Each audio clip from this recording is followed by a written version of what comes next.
En torno al caso del gobernador Cabeza de Vaca, nos enlazamos con Jorge Lara, catedrático de la Facultad de Derecho de la UNAM y del Instituto Nacional de Ciencias Penales.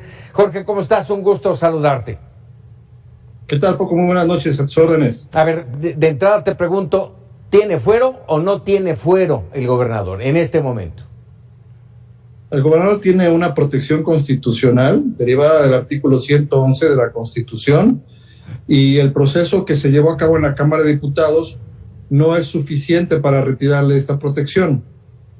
El Congreso del Estado de Tamaulipas actuó de acuerdo a lo que dispone la propia Constitución Federal y su propia Constitución local, en el sentido de que tiene que homologarse el procedimiento. Ya los diputados locales de Tamaulipas dijeron que no se homologa, que es el requisito que exige el propio artículo 111 constitucional. Entonces, esa protección primigenia, para que no sea removido y continúe en funciones de gobierno, prevalece. A ver, en un momento de la decisión por parte del Congreso se dice, se le envía a la Cámara, al Congreso en Tamaulipas, se dice para que se haga lo conducente. ¿Qué sería lo conducente? Bueno, hay que recordar que esta reforma del 111 se dio en 1982 y el propio constituyente señala que para poder acusar penalmente se tiene que retirar la inmunidad por parte del Estado. Es decir, no solamente es la inmunidad federal, sino la inmunidad local. El decir, hágaselo conducente es que se homologue, es decir, el Congreso de Tamaulipas tenía dos opciones. Una, declarar como bueno el desafuero, retirar la protección, para que entonces sí se pudiera entregar el expediente a un juez. O bien, como lo hizo, decir, no se homologa. Esto es un tema derivado del sistema federal en el que vivimos, y déjame decirte que en el estado de Tamaulipas no es el único estado que tiene esa protección. Uh-huh. Una gran cantidad de los estados de nuestra república tiene semejantes mecanismos de protección. ¿Por qué?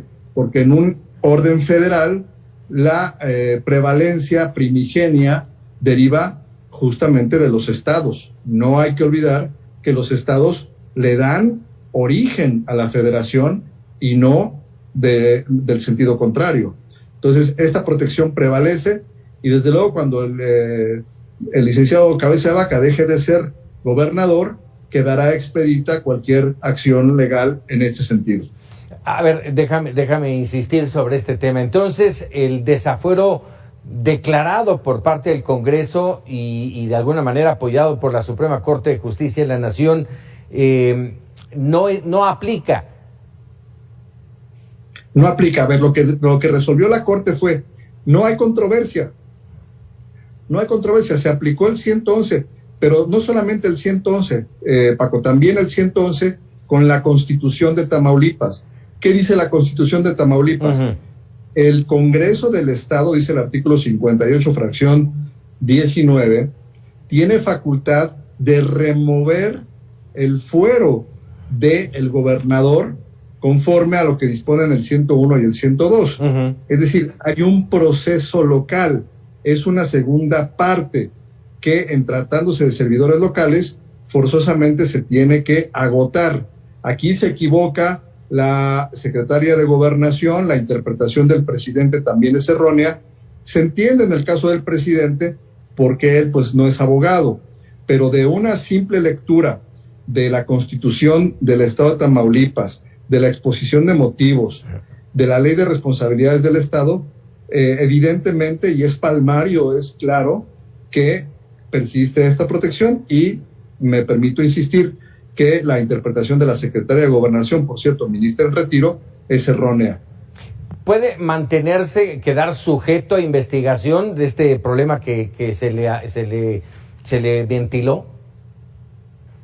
A ver, cualquier persona está sujeta a investigación. Uh-huh. Y desde luego, él para llegar, para que el expediente haya llegado hasta la Cámara de Diputados, es porque ya tuvo una investigación, y a cualquier persona se le podrán hacer las investigaciones correspondientes.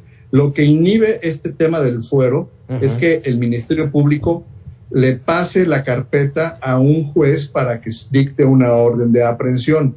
Eso es lo que no es posible. Y tan tiene razón esta interpretación que la propia Fiscalía General, pues que desde luego tiene peritos en derecho, ya impugnó esta resolución de la Corte. Esta impugnación de la resolución de la Corte, pues hace sentido porque el Estado de Tamaulipas, el Congreso Soberano de Tamaulipas, reiteró que no pierde el fuero. Entonces, ese es el estado de la cuestión. Insisto, en el fondo es un tema federalista. Si fuese gobernador de otra entidad federativa, pasaría exactamente lo mismo. Y por eso es que los gobiernos estatales y las expresiones estatales pues se han levantado en este sentido, ¿verdad? Porque se trata de una defensa del federalismo ante una actitud de una mayoría parlamentaria que expresa una visión centralista y de un partido político. ¿Por qué por qué existe el desafuero? ¿Por qué existe esta figura? Pues precisamente para proteger de venganzas políticas y de orden partidista a los servidores públicos de los estados. Estas figuras existen en todos los sistemas federales y son semejantes que en nuestro país. Prevalece el régimen del Estado federal respecto del centro. El centro no es el jefe, el centro no es el mandamás. Son los estados los que crean al centro, a la federación, no viceversa. Caray, Jorge Lara, te agradezco muchísimo, como siempre, que nos des luz en este tipo de temas. Con mucho gusto, Paco. Buenas noches. Muy buenas noches, Jorge Lara, abogado constitucionalista de la Universidad Nacional Autónoma de México.